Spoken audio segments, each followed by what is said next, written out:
Tomal was a young human man who worked at a small repair station on the edge of Euro 5. It was not a special place. The ground was rocky, the sky was always purple, and the air carried the scent of warm metal. But for Tomal, this quiet planet was home. He liked fixing things. He liked solving problems without talking too much. The work kept him busy, and the stars above gave him peace. One morning, while Tomal was cleaning tools, a loud sound filled the sky. A silver ship came down fast and shaky. The engine sputtered as it landed, and steam poured out from the sides. He saw the symbol of the Xenari on its side. They were one of the proudest alien races in the galaxy. Tall, sharp-faced, and known for their deep sense of honor. The ship's door opened fast. A tall alien girl walked out with quick steps. She wore a dark blue uniform and carried a long data pad. Her eyes were sharp, her movements exact. She looked like a person who did not waste time. "Who's in charge here?" she asked without greeting. Tomal stood up and wiped his hands on his vest. "I do the repairs here," he said simply. She looked him up and down. Her eyes stopped at the tools on his belt. "My ship needs a new power balance module, and the translator core is unstable," she said. "Can you fix it?" "I can try," Tomal said.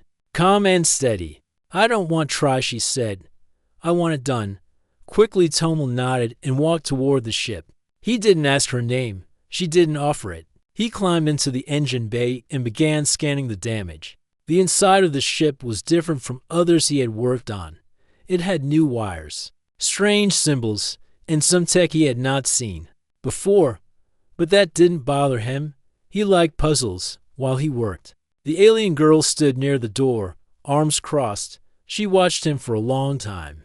Tomal didn't speak much. He just focused on the circuits and the lines of code on his small screen. After half an hour, he spoke without turning his head. "Your core is not just unstable. Someone placed a hidden signal inside. It's sending data somewhere." She stepped forward quickly. "What kind of signal?" "I'm not sure yet. I've seen it before, but it changes every time." "You've seen it before?" she asked, eyes narrowing. Where Tomal looked up, his voice was quiet. 3 other ships, all different, all broken in the same way. The girl said nothing for a moment. Then she shook her head. "That's not possible. Xenari tech is secured. No one can enter it." "I didn't enter it. I just listened," Tomal said. She stared at him for a long time. Then she walked away and sat on a stone near the landing pad. She looked at the sky, then at her data pad, then back at Tomal. Her name was Laurie, but she still had not told him that. Tomal kept working. He didn't rush. He checked the signal, traced its origin, and saved the data. He didn't speak again until evening, when the purple sky turned dark blue and stars began to show. "You can fly again tomorrow. But I need to check one more thing," he said. "What thing?" she asked. "I need to test the data line between the power module and your ship's brain core." "I don't like people touching the core," Laurie said. "Then I won't touch it. I'll connect from outside," Tomal replied. She didn't like the answer, but she said nothing. That night, after the stars came out, Tomal stayed in his workshop. He sat near a small screen and pulled out a black wire from under his vest. The wire had strange patterns on it. He connected it to his small device and opened the saved signal. He ran it through a translator, then another, then a code breaker. The signal was not just noise. It was a pattern, like a fingerprint. Someone was leaving a message inside the broken system's dot. Just then, Laurie walked past the window and stopped. She saw him leaning over a glowing screen, the black wire in his hand. She narrowed her eyes. Quietly, she moved closer and watched through. A small crack in the door. Tamel touched the wire to his vest again and leaned back. He closed his eyes for a second. The screen changed. It showed a shape like a map, with dots that blinked in a slow rhythm. Laurie stepped back and frowned. The next morning, she met him at the landing pad again. She didn't speak about what she saw. "Is the ship ready?" she asked. "Yes," Tomal replied. "But you should see something first." He handed her a small square chip. "This is your ship's last signal. Compare it with your database. It doesn't match your tech. Something else is using your system." Laurie took the chip but didn't look at it. "You speak like you know more than a repairman," she said. Tomel just gave a small shrug. I fixed what's broken. That includes signals. Laurie felt unsure. She didn't know if she could trust him. But there was something honest in the way he talked. No extra words, no big promises, just facts. Why are you doing this? She asked. Because someone is. Hiding something. And no one is looking, Tomel said. For a moment, Laurie stood in silence. Then she turned and walked back toward her ship. But something in her mind was beginning to change. She was not sure what, not yet. The next day on Euro 5 began with soft winds and a pale sunrise. Tomel stood near the ship, checking his notes. He had not slept much. The strange signal kept spinning in his mind. Something about it felt too perfect, too exact. It was not random. It was designed with care. Laurie stepped out of her ship in full uniform. Her face was calm but cold. She had read the data on the chip Tomel gave her. It did not match any known Zanari code. That made her angry, not just at the signal, but at herself. She was a trained commander, yet she had missed something hidden. In her own ship, is it safe to fly? She asked. Yes, Tomel said. But there's still something deep in your ship's brain. I can't reach it from the outside. You'll have to open the core. No one touches the core except me, Laurie said. Then I'll guide you. Line by line. I've seen this before. Tomel replied. Laurie didn't like the idea, but she also didn't want to carry a silent threat inside her ship. With a sharp nod, she agreed. Inside the ship, the brain core sat behind a lock panel. Deep in the center room, it glowed faintly, with blue light pulsing in a steady rhythm. Laurie opened the panel slowly, showing wires, modules, and a power rod that ran through the ship's spine. Tomel stood nearby, holding a small scanner.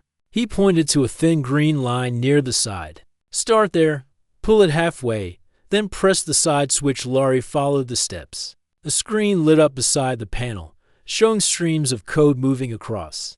Now follow the second code path. It should split into 3 colors. Do you see red, blue, and silver? Tomel asked. Laurie nodded. Choose the silver one. It leads to the hidden code. Laurie hesitated. Silver lines are for memory logs. This should not be here. Tomel nodded. I know, but it is. That's the strange part. Laurie selected the silver path. As soon as she touched it, the screen changed. A new line of code appeared, faster and sharper than the others. It looked like a chain of numbers running in circles.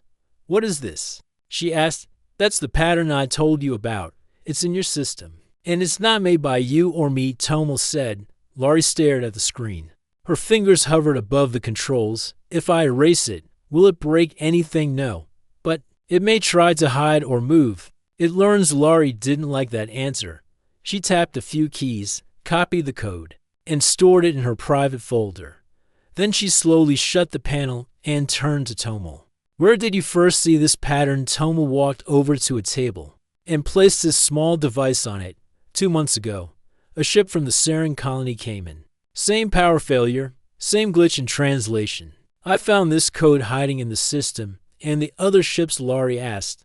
One was from Delon 3, one from a small cargo line, all from different sectors, all different designs.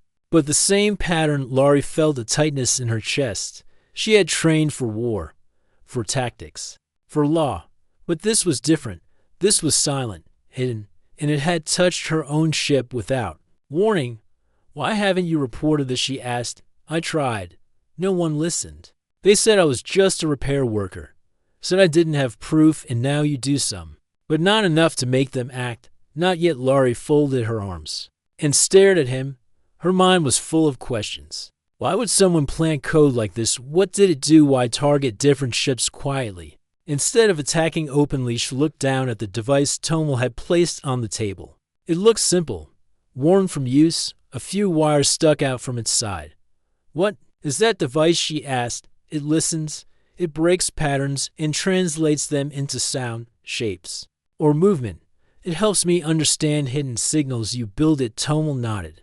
Laurie walked closer and touched it lightly. May I try? Tomel pressed a button. The device lit up. A soft humming sound filled the room. It was not a voice, but a rhythm, a wave. It moved like breathing. This is the hidden pattern, Tomel said. Laurie listened. Her face grew still. It sounds like a heartbeat, yes, Tomal said quietly. That's why it's hard to find. It moves like something alive. Laurie stood in silence for a while. Then she stepped back. I will report this to my command. But I won't mention you yet. I need to confirm more first. Tomal understood. He didn't expect to be trusted quickly. He knew his work made people nervous. But he had to keep going. Someone had to. Before leaving the ship, Laurie stopped at the door and looked at him again. I still don't trust you. But I'm starting to believe you. Tomal gave a small nod. That's enough for now. She walked out into the sunlight. Her mind full of new thoughts. Tomal stayed behind, watching the pattern on his screen loop again and again. It was not finished. It was only the beginning. The next 2 days were quiet, but something had changed between Tomal and Laurie. She still spoke in a sharp tone, still walked like a commander, but now she listened, and Tomal, though calm and quiet as always, could feel the difference. She came to the repair shed more often. She asked about the strange device. She asked about the signal. She asked about the other ships. Laurie spent hours comparing her own ship's logs with the data Tomal had collected. At first, she thought maybe he had made a mistake. Maybe the signal was just a broken code, something caused by old software or poor maintenance. But the more she looked, the more she saw the same pattern hiding in all of them. It was not just in her ship, it was in others, spread across different places, hidden inside systems that should have been secure.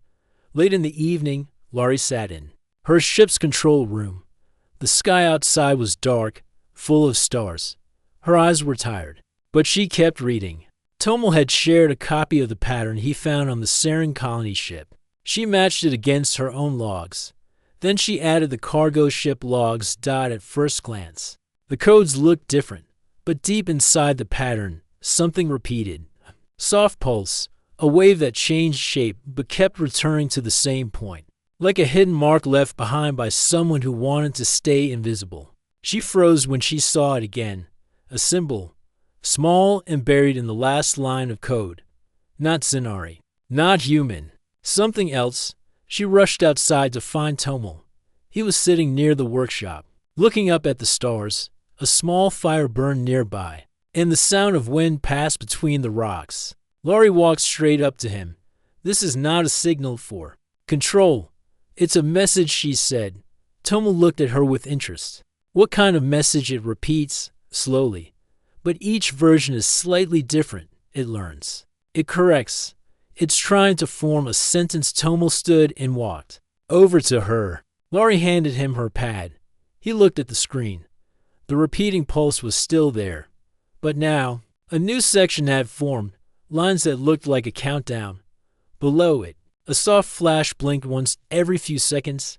I didn't see that before. Tomal said, neither did I. It only started after I connected the logs from all 3 ships. When the pattern joined, the message grew stronger, Laurie said.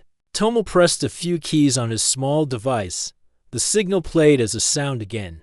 This time it wasn't a heartbeat. It was a long tone, followed by 2 short ones. Then silence. It's trying to speak, Tomal whispered. Laurie folded her arms. Who would do this, and why hide it in our systems? Tomal didn't answer right away. He was thinking. Then he looked up at her. What if it's not just hidden?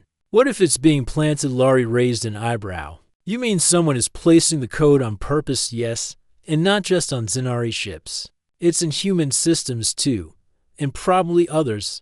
Someone is building something in secret. Using our ships, using our tech, Tomal said. Laurie felt a chill run down her spine. But for what I don't know yet, he said.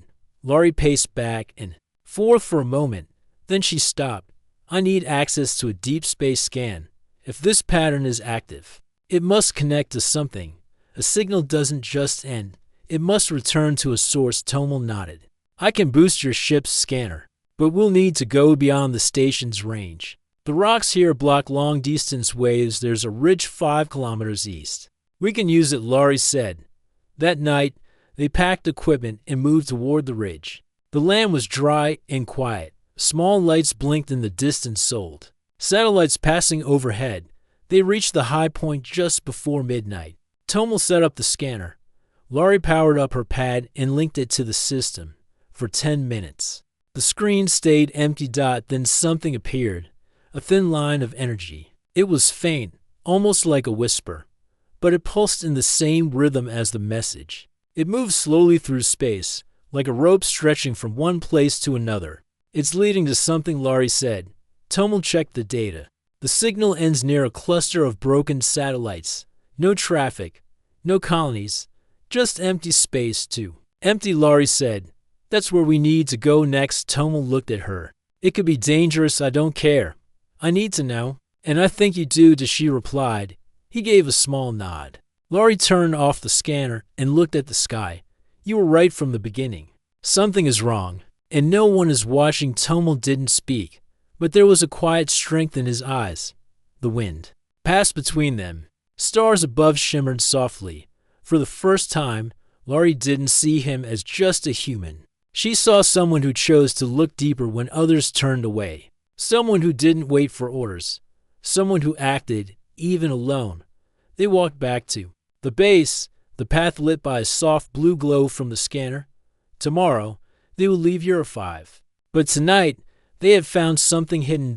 And that changed everything. The next morning, the sky over Euro 5 was clear. The rising sun turned the rocky hills golden. Tomel stood outside the workshop, loading tools into a metal box. His small device was clipped to his vest, blinking slowly. He checked each scanner twice. He was quiet but focused. Inside the ship, Laurie was doing the same. She moved through the control room with sharp steps. Her fingers tapped quickly on the controls as she checked the fuel, shield levels, and flight systems. She looked calm on the outside, but her thoughts were heavy. They were about to leave the planet and travel toward a place marked by silence. A place where the hidden signal pointed. A place with no name. Tomel entered the ship, carrying the last box, all set. The scanner is connected. We can track the signal as we fly, he said. Laurie nodded without looking at him. We leave in 10 minutes. This mission is not part of any command order. We go alone. Tomel looked at her carefully. You still didn't tell them no, she said. If I report this without proof, they'll call it a system error, or they'll send someone else and erase our work. Tomel leaned against the wall. They may also think you're protecting a human. Laurie turned sharply toward him. I'm not protecting you. I'm protecting the truth. Tomel didn't react. But you still don't trust me fully. Do you? Laurie folded her arms. You hide too much. I ask you questions, and you give me half answers. What is that device on your vest? You never say where it came from, and you never say who you really worked for. Tomel stayed silent for a moment. Then he took a slow breath. I never worked for anyone. I built the device myself, years ago. After I noticed the first pattern in the signal, I started searching. This tool helps me read messages hidden deep inside systems. Messages that normal scanners can't catch. Laurie's voice was low now. Why did you build it? Humans don't get involved in alien tech without a reason. Tomel looked at the device. My brother was a systems engineer. He worked on a trade ship that passed near the Zacher void. One day the ship lost control, crashed into a mining moon. No reason, no warning. When I checked the ship's old data logs, I found the first version of the signal. Since then, I knew it wasn't just an accident. Laurie's expression changed. Her voice softened. I didn't know that. Tomel looked at her, eyes steady. You think I'm hiding things, but the truth is, no one wanted to listen. Not even my own people. They told me to forget it, to move on. So I started fixing ships on the edge of space, listening, waiting, looking for the signal again. And I found it. Laurie stood still. The silence between them was thick. Finally, she spoke. You should have told me before. I didn't think. You believe me, Tomel said. She stepped forward. I believe you now. But if we are going into unknown space, I need to know you are not keeping anything from me. Tomel looked her in the eyes. I'm not anymore. They both stood there, not speaking. Then Laurie turned and sat in the pilot's seat. All right, let's go. The ship rose slowly into the sky. The engine hummed gently as they passed above the rocky hills and into open space. The stars looked calm, but the path ahead was not. Tomel watched the signal tracker. The pattern was changing again. The shapes inside the signal now pulsed in. Faster waves. It's growing stronger. The closer we get, the more active it becomes, he said. Laurie nodded. Distance to target location is 2 hours at current speed. Tomal looked at the blinking map. I think the signal is pulling us. Not just calling. It's guiding. What does that mean? Laurie asked. Tomal spoke slowly. The message is not random. It's not just spreading across ships. It's waiting for something. Maybe for us to follow it. Maybe for someone to reach. The center. Laurie stared at the screen. Then we must be careful. If someone wants us to come, they may not be friendly. 2 hours passed in silence. The stars drifted past. The ship entered a wide zone filled with broken satellites and old debris. Most of it looked like forgotten tech from past missions. There was no sound, no signal, no warning. Then, Tomal's device lit up, bright yellow. We're here. Laurie slowed the ship. A large object came into view. It floated slowly, like a piece of forgotten history. It was shaped like a ring. Not complete, broken in places. Inside the ring was a glowing red core. It blinked once every few seconds. Tomal leaned forward. That's not a satellite. It's a gateway. Laurie stared at the structure. A gate to where? Tomal zoomed in on the scanner. The space inside the ring shimmered. The signal inside his device turned into sound again. A low hum, then a soft tone. It's a voice. Tomal whispered. Lair, listen. What is it saying? He turned the tone into wave patterns. The shapes returned. The message was clear now. No more random lines. Open the gate. Light the core. Break the sky. Tomal said quietly. Laurie stood. That's the same message we saw in the ship logs. Tomal looked at her. Someone built this long ago, and they used our systems to bring it back to life. Laurie's eyes burned with focus. We need to stop it. Whatever this is, it's not safe. Tomal nodded. We need to find its power source. If we can cut the link, we can shut it down before the signal completes. Just as they were about to move, a light appeared on their screen. Another ship had entered the area, unknown, silent, and heading straight for them. The unknown ship grew larger on the screen. It was dark gray with sharp edges and no markings. It did not send any signals. It did not ask for contact. It just moved silently toward them. Laurie's eyes followed its path. Her hands rested on the controls, ready to act. She had seen many ships in her time, but this one felt strange. It was too quiet, too exact. Tomal checked his signal tracker. The message wave just doubled. That ship is connected to the signal. I think it's the carrier of what? Laurie asked. Of the final piece. The last part of the code. If it reaches the gate, it might activate something. Tomal replied. Laurie's voice was calm. Then we can't let it pass. She turned the ship and moved forward, blocking the path between the gate and the unknown ship. The screen lit up with a warning. No response from the other ship. Shields up. Weapons offline, she said. To Mel looked surprised. They're not attacking, no. But they're still coming, Laurie said. The unknown ship stopped just a few hundred meters away. Its front panel opened slowly. Inside, a small sphere floated forward. It was silver with glowing lines, and it moved straight toward them. Laurie stepped back from the controls. What is that? Tomal looked at the tracker. The device began to blink faster. The signal inside the sphere was strong. It's a signal core. It holds the final pattern.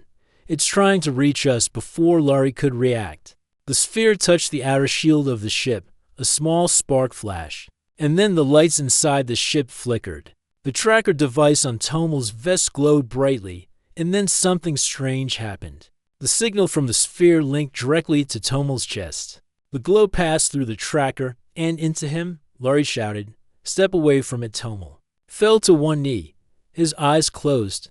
The device on his vest opened slightly, showing wires and soft light underneath.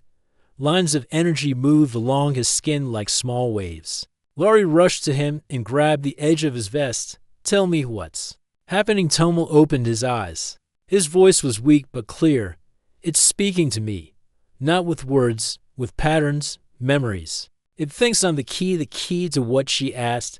Tomal pointed to the device on his vest. This is more than a tracker. It holds part of the same code. I didn't know until now. It was inside me all along.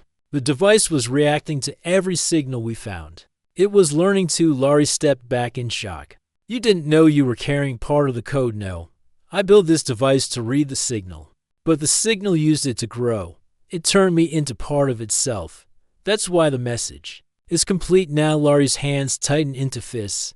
You should have told me everything. You hid this from me. Tomal stood up slowly. The light from his vest glowed behind the torn fabric.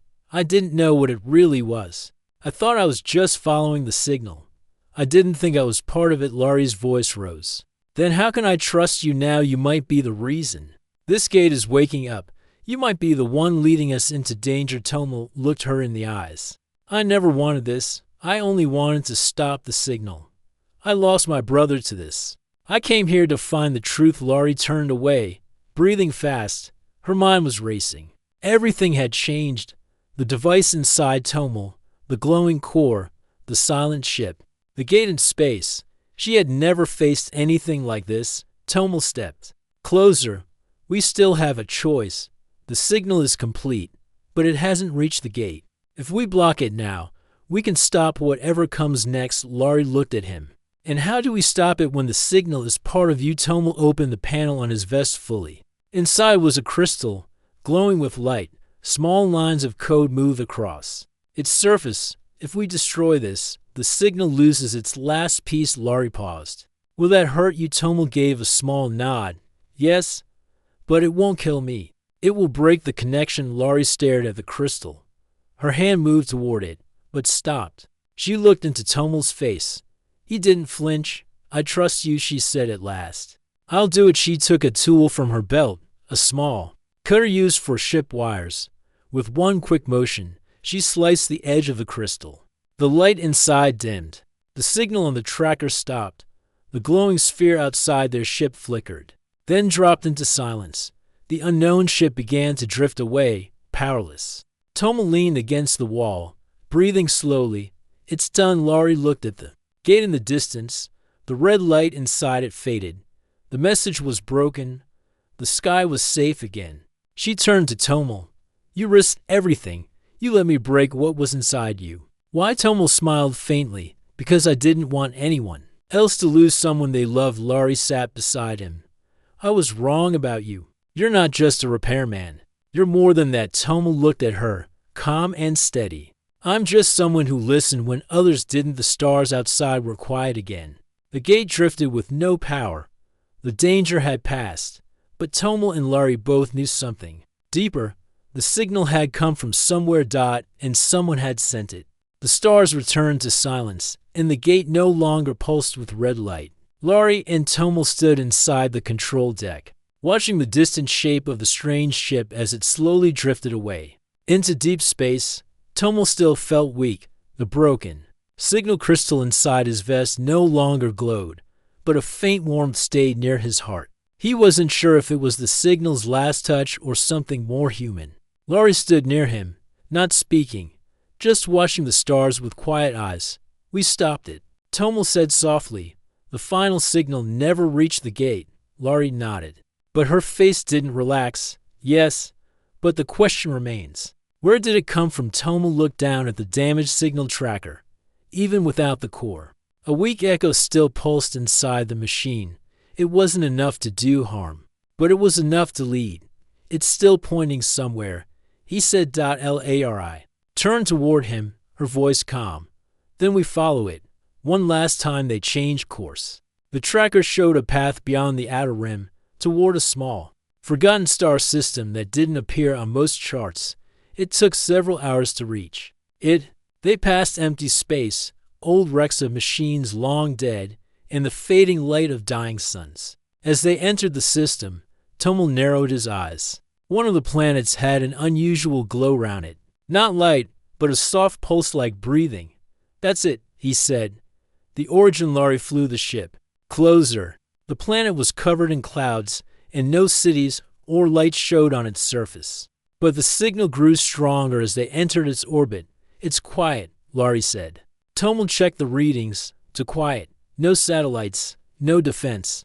But the signal is strongest down there. Maybe underground they prepared a small landing pod and descended slowly. The clouds parted to show a land full of strange tall plants, smooth hills, and broken towers. Nature had taken over. Everything looked abandoned. They landed near a wide plain. The ground was soft, like sand, but smooth like glass as they stepped. Outside, Tomo saw something buried half a dome made of crystal, glowing faintly under layers of dust. This used to be a city, he said. Long ago they walked toward the dome. Vines had wrapped around it, but the entrance still opened when Tomo touched the side. A soft hum echoed through the air. The inside of the dome was filled with light blue walls and tall, thin machines that had long stopped working.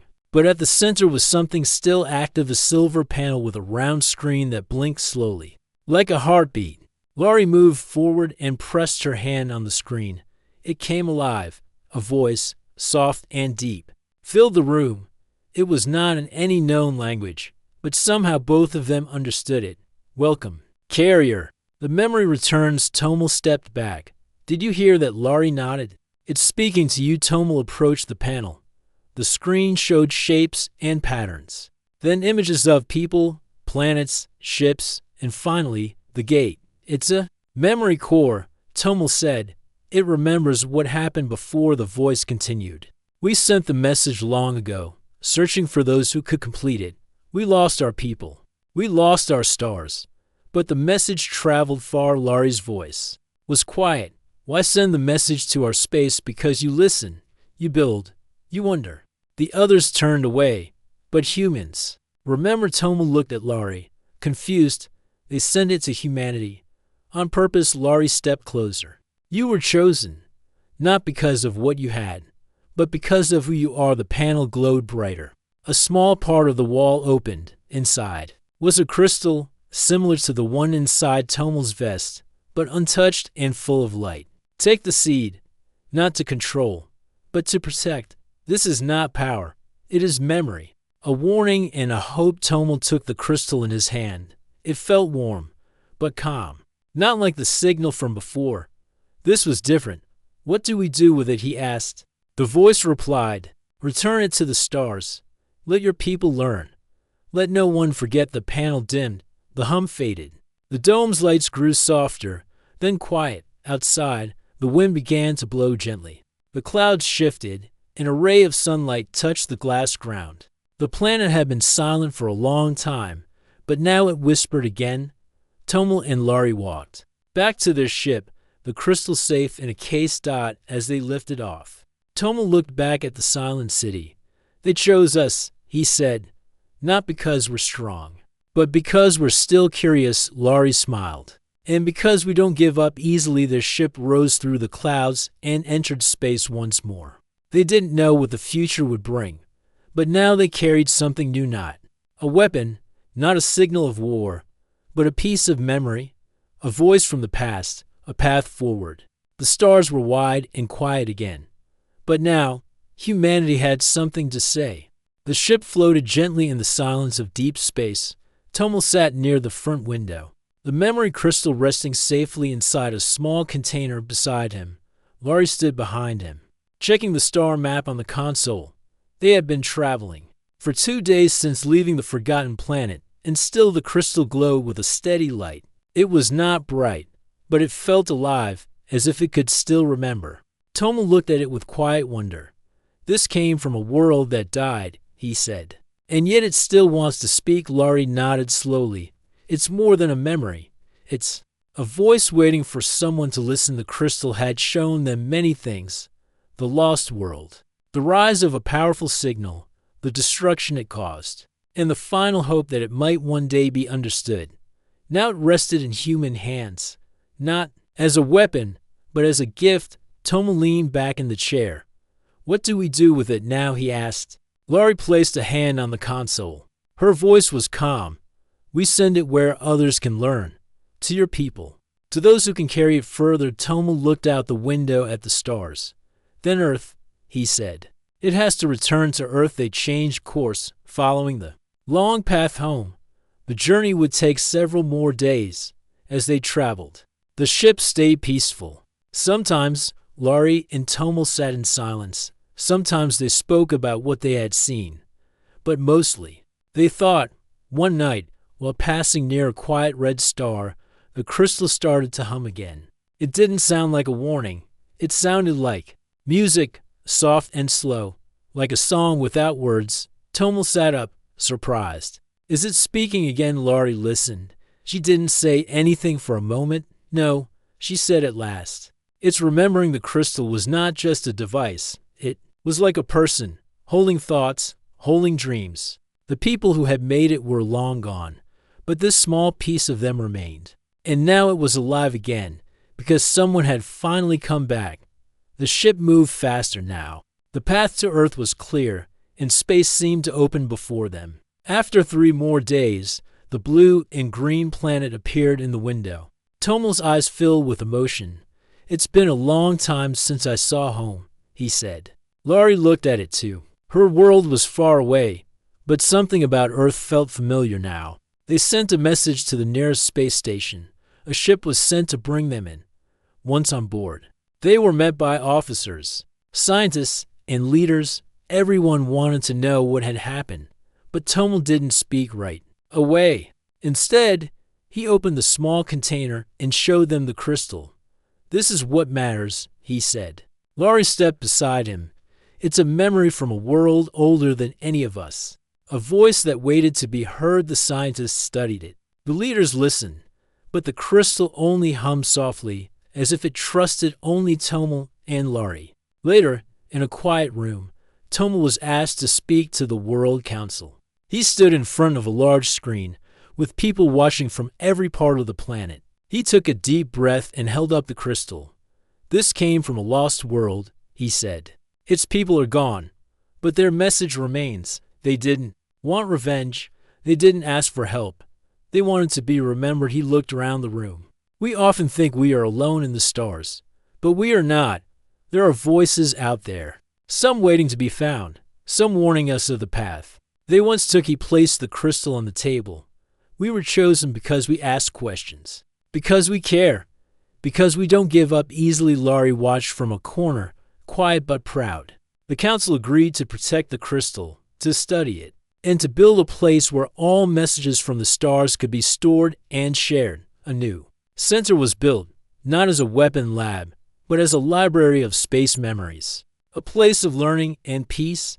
Months passed. Laurie chose to stay on Earth. She helped the scientists understand more about the gate, about the signal, and about the path it had taken. Tomal was given a place among the space explorers, not just as a traveler, but as a guardian of what he had found. One evening, as the sky turned orange, Tomal and Laurie stood on a hill overlooking the sea. We changed something, Tomal said. Laurie smiled gently. Yes, she replied. We listened above them. The stars blinked quietly. Some were far away. Other signals still floated through space. Some were warnings. Some were songs. Some were simply waiting. But now, Earth was listening. And when the next voice came, it would not be alone.